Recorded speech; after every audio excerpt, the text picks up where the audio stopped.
Did the Chicago Bears just build a contender this offseason? Or did they leave the biggest hole on their roster wide open? Because right now, there are moves that deserve serious praise, and there is one decision, or lack of one, that should have every Bears fan genuinely worried heading into 2026. We are breaking it all down today, reacting to ESPN's take on Chicago's best and worst moves of the offseason, and honestly, we agree on one, and we have a completely different take on the other. If this kind of deep Bears content gets you fired up, do us a favor right now. Hit that like button, share this with a fellow Bears fan, and subscribe so you never miss a breakdown like this. Let's start with what ESPN called the Bears' best move of the offseason, and it all comes down to the offensive line. Now look, context matters here. The Bears felt genuinely confident about their offensive line going into last season's playoffs. Then everything fell apart in a matter of weeks. Rookie left tackle Darnell Wright's heir apparent, Ozzie Trapilo, tore his patellar tendon in the postseason win over the Packers. That injury alone could sideline him for a significant chunk of 2026. And then, almost out of nowhere, starting center Drew Dolman, just 27 years old, in his prime, decided to retire. Just like that, two pillars of the offensive line were gone. So what did Ryan Poles do? He didn't panic, but he also didn't sit on his hands. He went out and traded for Garrett Bradbury, a veteran center who started all 17 games last season for a team that made it all the way to the Super Bowl. Bradbury is not flashy. He is not going to make a Pro Bowl. But as a steadying presence for a young offense, exactly the kind of glue guy a quarterback needs, he is a really smart acquisition. And then Poles doubled down by using a second-round pick on Logan Jones, the winner of the Remington Trophy as the nation's best center in 2025. That is your long-term answer at the position paired right alongside your short-term solution. And it does not stop there. Braxton Jones is back on a one-year, $5 million deal, which is very reasonable.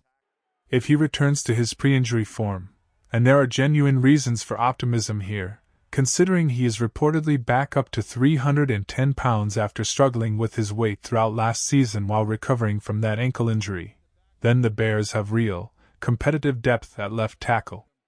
Add in Jedrick Wills Jr., the former top 10 pick getting a second chance, and you have a room with options. Here is the thing though, and this is where the take gets a little more interesting. Yes, the offensive line moves were smart and necessary.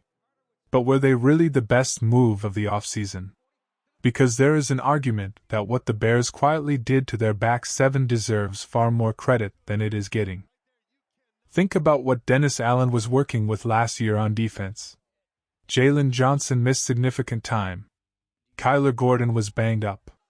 And Jaquan Brisker, while a respected locker room leader, was essentially a one-dimensional box safety who was not giving the defense the versatility it desperately needed. So the Bears made a clean break. They let Brisker walk, and they went out and built an entirely different kind of secondary.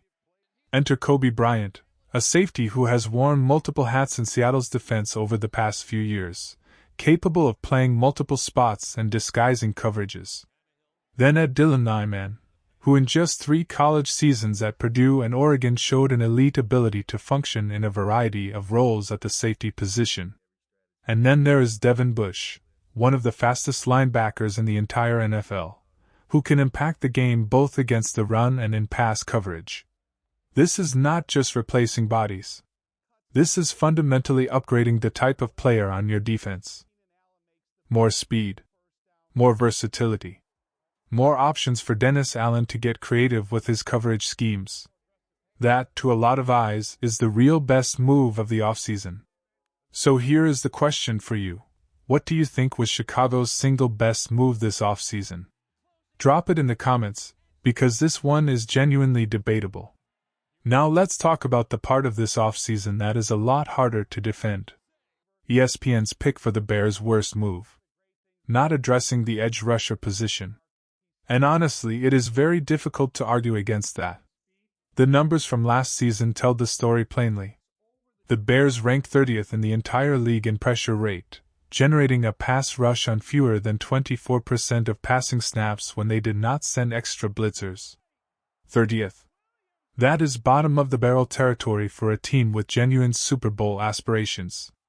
And this offseason, they have added exactly 0 edge rushers.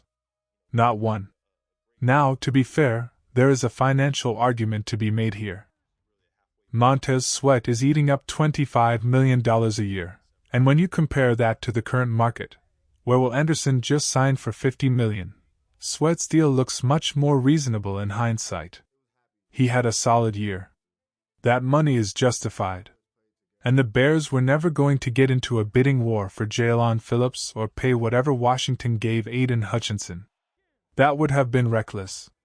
The draft argument is also more nuanced than people give it credit for. When Dylan Nyman was sitting there on the board in the first round, you cannot blame Poles for taking him. That was elite value at a position of need. And when the next tier of edge rushers was gone by the time the 57th pick arrived, trading up to force the issue would have cost them Logan Jones. These are real trade-offs, and they matter. But here is where the criticism becomes completely legitimate. There is no excuse for not making at least a modest investment at this position. Because the Bears cannot simply hope and project their way into a functional pass rush in 2026.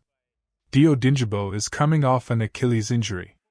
Shaq Turner is recovering from a torn ACL with a timeline that is still unclear. Austin Booker showed real promise late last season, and there is genuine belief he can take another step forward, but banking on that as your plan is a significant gamble.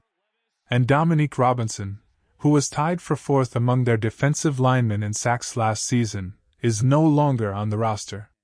That is a lot of uncertainty piling up at one position for a team that already struggled to get consistent pressure. The good news is the market is not dried up yet. Joey Bosa is still available. Javon Kinlaw, Jadeveon Clowney, Von Miller, there are veterans out there who could come in on reasonable contracts and at the very least raise the floor of that edge room. Even developmental pieces, guys like Draymond Jones, Derek Barnett, or Chauncey Galston, could provide rotational depth that this group genuinely needs. Here is the question of the day, and we want to hear from you in the comments right now. Which currently available free agent edge rusher should the Bears sign before training camp? Give us a name. Make your case. Because here is the bottom line. The Bears did a lot of things right this offseason. The offensive line is deeper and more thoughtfully constructed than it has been in years. The secondary is faster and more versatile than it was 12 months ago. The vision for this team is becoming clearer under Ben Johnson's leadership. But a defense that was 30th in pressure rate last season, heading into 2026 without a single new edge rusher added. That is a problem that does not fix itself. Caleb Williams cannot carry this team on his back if the defense cannot stop anyone on 3rd down. The window is open in Chicago. The talent is there. But this one remaining hole on the roster could be the difference between a playoff run and another year of what-ifs. Make the move, Bears. The time is right now.